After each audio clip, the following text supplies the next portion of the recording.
What's up guys, in this video I'm gonna show you how to download and use a custom roster in Blacktop mode in NBA 2K26.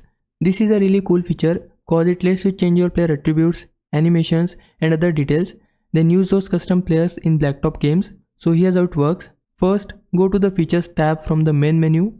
From there, you can create your own custom roster, edit player stats, animations and anything else you want. Once you're done, save your roster so it appears in your saved files.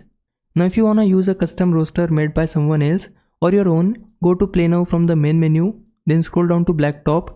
Once you're in the Blacktop mode, select the type of game you wanna play like 1v1, 2v2 or 3v3.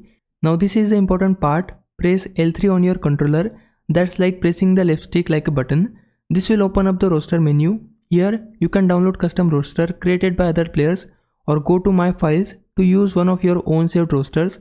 After that, just select the roster you want and it will load into Blacktop mode so you can play with all your custom settings and players.